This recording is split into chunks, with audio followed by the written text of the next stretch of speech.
महाराष्ट्रातील हवामान आणि गुलाबी बोंडअळीचा वाढता प्रादुर्भाव पाहता कमी कालावधीचे वाण निवडणं सर्वात महत्त्वाचं ठरतं.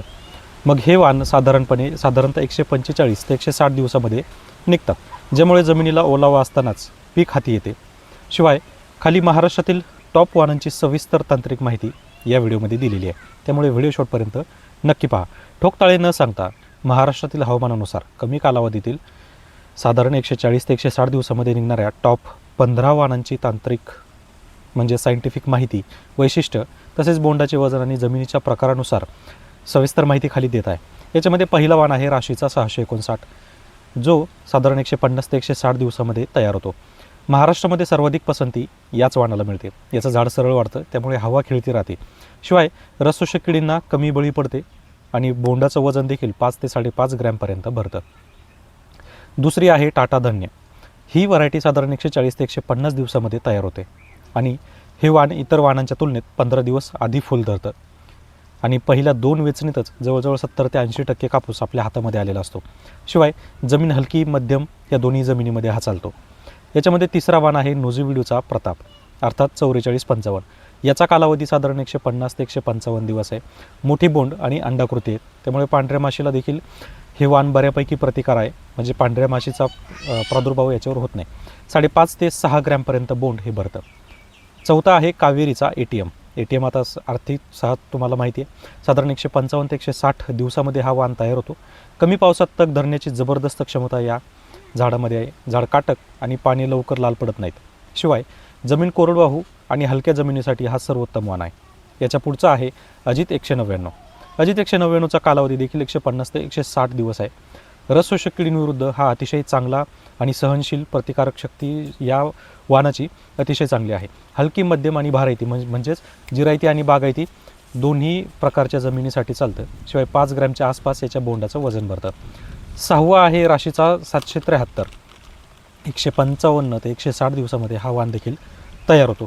भारी जमिनीसाठी अतिशय उत्कृष्ट. याचं बोंड घट्ट असतं, त्यामुळं वादळ पाऊस हे जरी आलं तरी खाली पडत नाही. परिणामी वजन चांगलं मिळतं आणि उत्पन्न चांगलं मिळतं. साधारण 5.5 ते 6 ग्रॅम याचं वजनही भरतं.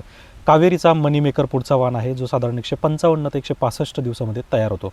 हाय डेन्स लागवडीमध्ये हा वाण अतिशय योग्य आहे. खालपासून वरपर्यंत बोंड लागतात आणि वेचणीला अतिशय सोपा आणि स्वच्छ आहे. खास करून दादालाड पॅटर्नमध्ये हा वाण तुम्ही लावू शकता. आठवा आहे अंकुर 3028. हा साधारण 150 ते 155 दिवसामध्ये तयार होतो. वेगाने वाढणारा वाण आहे आणि कमी दिवसात भरपूर पाते लागतात. जमीन अगदी हलकी मध्यम दोन्ही प्रकारची जमीन चालते. या दोन्ही प्रकारच्या जमिनीसाठी याची शिफारस चांगली आहे.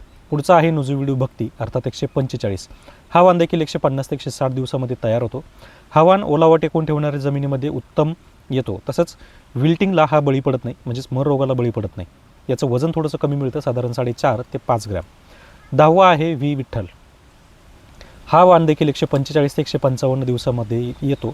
खानदेश आणि विदर्भात उष्ण हवामानासाठी खास डिझाईन केलेला हा वाण आहे. लवकर फुलं लागतात. जमीन हलकी ते मध्यम, भारी जमिनीसाठी हा वाण नाही आहे. त्यानंतर पुढचा आहे 11वा कावेरी जॅकपॉट, जो कालावधी 155 ते 160 दिवसाचा आहे. बोंडांची संख्या या झाडाला जास्त असते. झाडाचा विस्तार मध्यम असल्याने फवारणी करणं अतिशय सोपं जातं. त्यानंतर पुढचा जो वाण आहे हा आहे अजित 155. अजित 155 160 दिवसामध्ये तयार होतो. जुनं पण अतिशय खात्रीशीर वाण आहे आणि शेवटपर्यंत हिरवागार राहतो. शिवाय वाढ ही याची अतिशय चांगली असते, फक्त याची वेचणी थोडीशी किचकट असते. शिवाय शेवटच्या टप्प्यात फुगवण देखील चांगली होते. त्यानंतर जो 13वा वाण आहे हा आहे आपला US ॲग्रीसीडचा 7067. साधारण 150 ते 160 दिवसामध्ये तयार होतो. रसशोषक किडींसाठी अतिशय प्रतिकारक आहे. शिवाय बोंडाचा आकार एक समान असतो. काळ्या जमिनीमध्ये हलकी मध्यम भारी या तिन्ही जमिनींसाठी चालणारा हा अतिशय उत्कृष्ट असा वाण. 14वा आहे महाबीजचा BG2. हा एक तुम्हाला अतिशय वेगळा वाण तुम्हाला पाहायला मिळेल, जो साधारण 155 ते 160 दिवसामध्ये तयार होतो. खात्रीशीर वाण आहे. महाराष्ट्रातील कोरडवाहू पट्ट्यामध्ये आणि कमी खर्चात चांगले उत्पादन देणारा हा एक वाण आहे. आणि शेवटचा आहे JKCHचा 1050, जो 150 ते 155 दिवसामध्ये तयार होतो.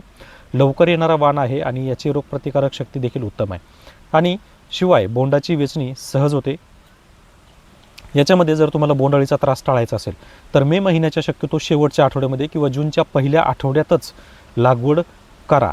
याच्यामध्ये खास करून राशी असेल, टाटा असेल किंवा कावेरी असेल तर ह्या वाणांची लागवड लवकरात लवकर करून घ्यायची, जेणेकरून ऑक्टोबर ते नोव्हेंबरपर्यंतच आपलं शेत रिकामं होतं आणि पुढील पिकांसाठी आपल्याला तयारी करता येते.